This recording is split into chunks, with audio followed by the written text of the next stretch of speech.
भगवान परशुराम ने क्यों काटा अपनी ही माता का सर। दोस्तों, एक बार भगवान परशुराम की माता रेणु नदी पहुंचने पर पानी में खेल रहे एक खूबसूरत राजकुमार को देखकर आकर्षित हो गई।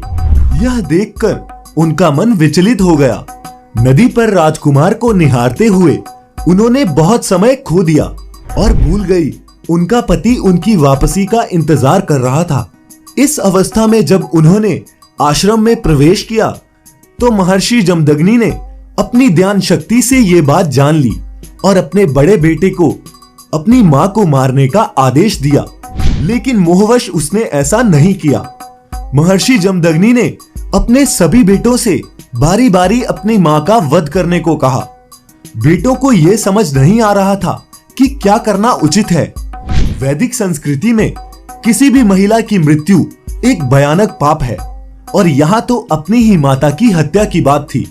दूसरी ओर पिता के आदेश की अवहेलना करना भी एक बड़ा अपराध है। जब ऋषि के भ्रमित बड़े बेटों ने पिता का ये आदेश मानने से इनकार कर दिया, ऋषि ने अपने सबसे छोटे बेटे परशुराम को अपनी माता और अवज्ञाकारी भाइयों को मारने का निर्देश दिया।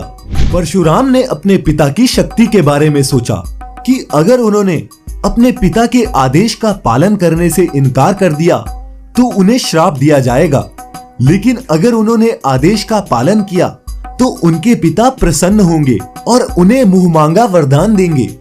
तब वह अपनी मां और भाइयों को जीवन में वापस लाने में सक्षम होंगे। इसलिए परशुराम ने अपनी मां और भाइयों को मार डाला। ये देखकर महर्षि जमदग्नि बहुत प्रसन्न हुए और परशुराम को वर मांगने के लिए कहा। तब परशुराम ने अपने पिता से माता रेणुका और चारों भाइयों को पुनर्जीवित करने और ठीक करने का वरदान मांगा।